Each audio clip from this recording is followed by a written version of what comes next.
कोई किसी का रिश्तेदार और अगर वो योग्य है, उसकी ये क्षमता है, उस पद के लिए अर्हताएं पूरी करता है, तो फिर किसी के साथ किसी के संबंध होने के आधार पर आप उसके अवसर, उसको मिल रहे अवसर से वंचित नहीं। पिता राष्ट्रीय जनता दल के राष्ट्रीय अध्यक्ष, पुत्र नेता प्रतिपक्ष, माताजी विधान परिषद में पार्टी की नेता, भाई मंत्री परिषद के सदस्य थे जब मौका मिला, अब विधानसभा के सदस्य, बहन लोकसभा की सदस्य हैं और एक बहन भले ही लोकसभा वो नहीं जीत पाई लेकिन उनको टिकट पाई।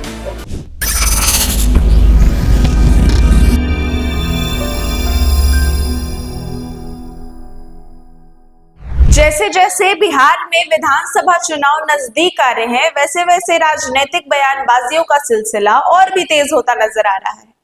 अब इस पर बड़ा बयान आया है जेडीयू के राष्ट्रीय प्रवक्ता राजीव रंजन का। तेजस्वी यादव के बयान पर तल्ख प्रहार करते हुए और पलटवार करते हुए उन्होंने आरजेडी को आड़े हाथों ले लिया। उन्होंने साफ तौर पर कहा है कि अगर किसी नेता के परिवार में कोई योग्य है तो उसे अपनी कुर्सी या ओहदा पाने से कोई वंचित नहीं कर सकता। लेकिन उन्होंने साथ ही सवाल भी खड़े किए कि तेजस्वी यादव में ऐसी कौन सी योग्यता थी जो उन्हें इतना बड़ा राजकाज सौंपा गया। साथ ही उन्होंने राबड़ी देवी पर भी सवाल उठाते हुए कहा कि राबड़ी देवी में ऐसी कौन सी योग्यता थी कि उन्हें बिहार जैसे विशालकाय राज्य का भार सौंपा गया, उन्हें मुख्यमंत्री बनाया गया। यह बड़ा बयान है राजीव रंजन का। साथ ही उन्होंने जदयू की कार्यप्रणाली और उनका जो विकास कार्य रहा है उस पर भी प्रकाश डालते हुए कई बातें कही। आइए आपको सुनाते चलते हैं उन्होंने क्या कहा। कोई किसी का रिश्तेदार और अगर वो योग्य है, उसकी ये क्षमता है, उस पद के लिए अर्हताएं पूरी करता है, तो फिर किसी के साथ किसी के संबंध होने के आधार पर आप उसके अवसर, उसको मिल रहे अवसर से वंचित नहीं। आरएसएस कोटा क्या है? आरएसएस कोटा अब देखिए उसकी पृष्ठभूमि उन्होंने जो भी बताई हो, पार्टियों की भूमिका आयोगों के निर्धारण में तो होती है, लेकिन कौन किस, जब जिस पॉलिटिकल पार्टी के कोटे से उनका नाम आया होगा तो निसंदेह उनकी पृष्ठभूमि जहां से भी रही होगी। ये असली बात, ये राजनीति में एक बात बहुत ही महत्वपूर्ण है कि आपकी साख और विश्वसनीयता भी देखी जाएगी जब आप ये सवाल पूछेंगे।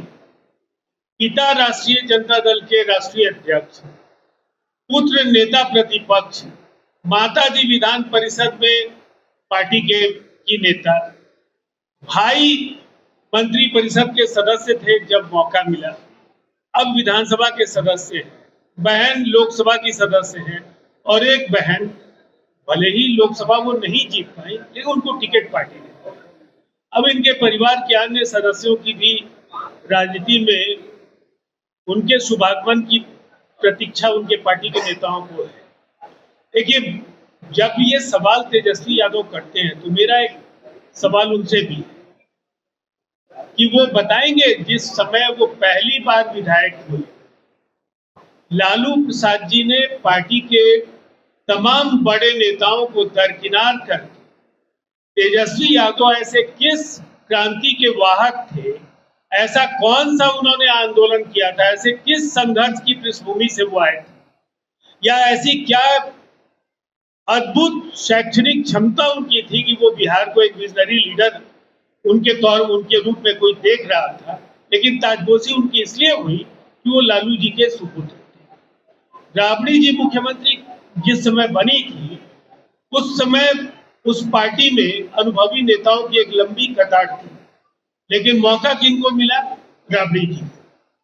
तो देखिए, अब मैं एक बात आपको, बोर्ड कॉर्पोरेशन में चंद वो नाम केवल नहीं है जिनकी चर्चा वो करते हैं, इसमें पार्टी के समर्पित अनेक साथी हैं और जो लोग भी हैं, अगर योग्यता है और किसी के निकट रिश्तेदार है तो इसके आधार पर उनको मिलने वाले अवसर से वंचित नहीं किया जा सकता। अगर अयोग्य को यह अवसर केवल इसलिए मिलेगा कि वो फलाने के सुपुत्र हैं, जो तेजस्वी जी के मामले में हुआ, तेज प्रताप जी के मामले में हुआ, तो वो दोनों का जो फर्क है ये तेजस्वी जी को भी हम समझाना चाहते हैं कि ऐसी बंदिश नहीं है कि कोई योग्य व्यक्ति अगर है और किसी का रिश्तेदार है तो उसको वो असर नहीं मिले।